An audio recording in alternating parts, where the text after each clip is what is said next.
ഓണത്തിന് എന്തൊരു പരിപാടി? പ്രത്യേകിച്ച് ഒരു പരിപാടി ഇല്ല, എന്നത്തെ പോലെ തന്നെ. അതെന്ത്? കയ്യിൽ 5ന്റെ പൈസ ഇല്ലെന്ന്. ബോണസ് ആയിട്ട് ആകെ കിട്ടിയ 4000 രൂപ. അത് വെച്ച് വീട്ടിലൊരു സാധനം വാങ്ങിച്ചു കൊടുക്കാന്ന് വിചാരിച്ച സാധനത്തിനൊക്കെ ഒടുക്കത്തെ റേറ്റ്. അണ്ണാ 4000 രൂപ ഉണ്ടെങ്കിൽ നിങ്ങളെ വീട്ടിലെത്തേക്ക് 2 മാസത്തേക്കുള്ള സാധനം പർച്ചേസ് ചെയ്യാൻ പറ്റും. ഓടാ പുളു അടിക്കാതെ. അണ്ണാ പുളു അല്ലെന്ന്. നെടുമങ്ങോടുള്ള കുന്നിൽ മാർജിൻ ഫ്രീ ഹൈപ്പർ മാർക്കറ്റിൽ പോയാൽ അവിടെ 100ഓളം പ്രോഡക്റ്റുകൾക്ക് 50% വിലക്കുറവും, അതുകൂടാതെ 500ൽ പരം സാധനങ്ങൾക്ക് ഓഫർ വേറെയും ഉണ്ട്. അതൊന്നുമല്ല, നിങ്ങൾക്ക് ഓണത്തിനുള്ള സാധനങ്ങൾ മാത്രം മതി എന്നാണെങ്കിൽ വെറും 799 രൂപ കൊടുത്താൽ മതി. നിങ്ങൾക്ക് ഒരു ഓണക്കിറ്റും കൊണ്ട് വീട്ടിൽ പോവാം. അല്ലെങ്കിൽ അവിടെ 365 ദിവസം ഓഫർ ഉള്ളല്ലേ? അണ്ണാ അത് ഓൾറെഡി ഉള്ള ഓഫർ. ഇതങ്ങനെയല്ല.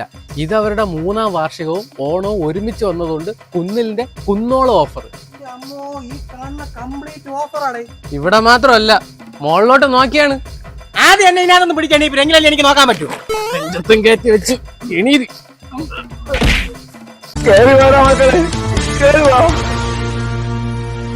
ഇതിപ്പോ എല്ലാ സാധനവും ഇവിടെ തന്നെ ഉണ്ടല്ലോ. ഇഞ്ചി, നാരങ്ങ, മാങ്ങ, മയണൈസ്. അല്ല, മയണൈസ് എന്തിനു സദ്യക്ക്? മയണൈസ് ഇപ്പൊ മലയാളികൾക്ക് മെയിൻ ആണല്ലോ, അതുകൊണ്ട് സദ്യയുടെ അറ്റത്ത് ഇരിക്കട്ടെ എന്ന് വിചാരിച്ചാണ്. മണ്ടന്മാരെ, ഈ ഇരിക്കുന്ന സാധനങ്ങളെല്ലാം 50% ഓഫർ ഉള്ളതാണ്, അല്ലാതെ സദ്യക്കുള്ളത് മാത്രമല്ല. ഇതെല്ലാം ഓക്കെ, പക്ഷെ ഓണസദ്യക്കുള്ള മലക്കറി എവിടെ? അതല്ലേ ചീപ്പ് റേറ്റിന് കൊണ്ട് വെച്ചേക്കണത്. റേറ്റ് ചീപ്പാണെങ്കിലും ക്വാളിറ്റിയിൽ ഒരു കോംപ്രമൈസും ഇല്ല കേട്ടോ. ഓടി നടന്ന എല്ലാ സാധനവും പറക്കി എടുത്തപ്പോ ഭയങ്കര വിശപ്പടേ. എന്നാ പിന്നെ നമുക്ക് തട്ടടിക്കാൻ പോയാലോ? ഞാൻ ഇപ്പോഴേ ഒരു കാര്യം പറഞ്ഞേക്കാം, എന്റെ പൈസ ഇല്ല.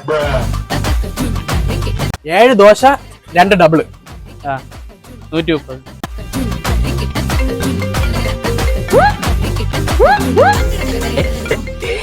അണ്ണാ, നിങ്ങൾ പറഞ്ഞില്ലേ ഇവിടെ പൈസ കൊടുക്കണ്ടേ?